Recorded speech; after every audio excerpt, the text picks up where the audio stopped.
मेरी मुलाकात पहले होगी, जिसके हाथ सदका खैरात में बढ़ते रहेंगे।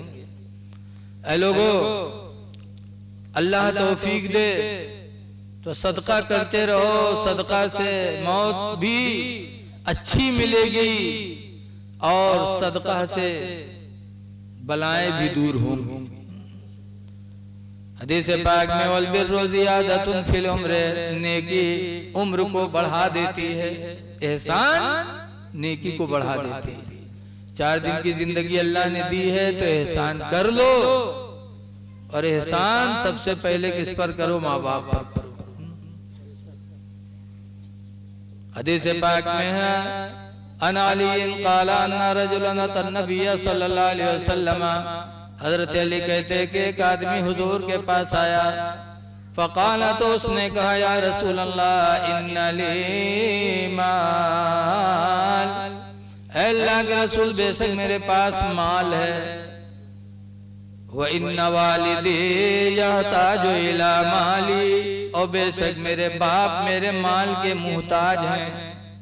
मेरे पास माल है और मेरा बाप माल का हाजतमंद, यानी जरूरत है कि उसको दी जाए, तो क्या करूं? फ़क़ाल रसूलुल्लाह, तो सरकार ने फरमाया अंत व मालुका लिवालिदिका, तू तेरा माल सब वालिद का है, तू तेरा माल तेरे वालिद ही का है, तू भी अपने बाप का, तेरा माल भी अपने बाप का। फिर हुज़ूर फरमाते इन्नल वलदा मिन कसबी अभी ही, बेशक औलाद अपने बाप की कमाई है, बाप की कमाई औलाद, बाप की कमाई औलाद। सरकार फरमाते कुलो मिन तीबी कसबिकुम, तुम लोग अपने बेहतरीन कमाई से खाया करो।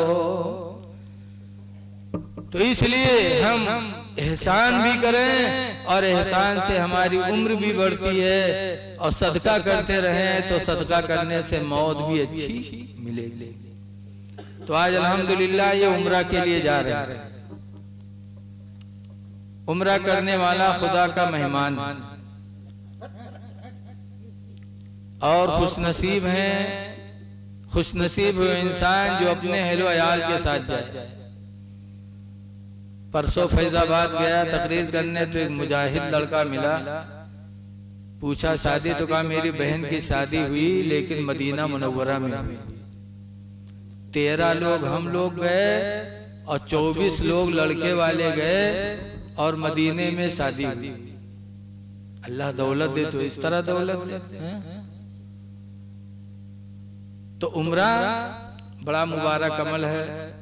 दुआ है कि अल्लाह ताला इनके सफ़र को कबूल फरमाए और तमाम अरकान उम्रा से अल्लाह ताला इनको माला माल माल। ऐ लोगों, अल्लाह के रसूल सल्लल्लाहु अलैहि वसल्लम की जिंदगी पर हमें ध्यान देना चाहिए कि सरकार की जिंदगी किस तरह गुजरी। आज हम और आप सुन्नत नबवी से दूर। आला हजरत इमाम अहले सुन्नत फरमाते हैं कि रिश्ते खुदा खाया किया और फरमाने हक टाला किया। अल्लाह की रोजी खाते हैं और अल्लाह के फरमान को टालते चले जाते हैं। रिश्ते खुदा खाया किया, फरमाने हक टाला किया, और शर्म नबी खौफे खुदा ये भी नहीं वो भी नहीं। शर्म नबी खौफे खुदा ये भी नहीं वो भी नहीं। देखिए हाजी लोग खाने काबा का तवाफ करते हैं। तवाफ में हम खुदा के घर का चक्कर लगाते हैं। आज अगर हमारे तुम्हारे घर का कोई चक्कर लगाए तो वो चोर समझा जाएगा। बोलो, दिन भर घूमे गांव के घर के दार है तो कहे कुछ नहीं, या तो ये गुंडा है या तो चोर है। बोलो कहेंगे कि नहीं कहेंगे? दुनिया के किसी के दरवाजे पर जाके बार बार बैठो तो तोहमत लगती है। जैसे कि हजरत जुनैद बगदादी, बगदाद में एक आदमी की दीवार की टेक लगा के बैठा करते थे और वो दीवार से साया जल्दी आता था, तो गर्मी के दिनों में उसी की दीवार की टेक लगा के जुनैद बगदादी बैठते थे। अल्लाह की मर्जी की एक रात उसी घर में सेंध लग गई, चोरी हो गई उसी घर में। अब चोर का पता नहीं चल रहा था तो लोगों ने कहा कुछ नहीं, जुनैद आके रोज यहाँ बैठा करता था, चोरी उसी ने की। तो जुनैद पकड़े गए और जब जुनैद पकड़े गए काजी के दरबार में हाजिर किए गए तो काजी ने कुरान का फैसला सुनाया, अस्सारिक़ु वस्सारिक़तु, चोट्टा और चोट्टिन, फ़क़्तउ अयदियहुमा, अगर पकड़े जाएं तो दोनों के हाथ को काट डालो। ऐ जुनैद बगदादी अब तुम्हारा हाथ काटा जाएगा। हजरत जुनैद बगदादी के हाथ काटने का वक्त आ गया।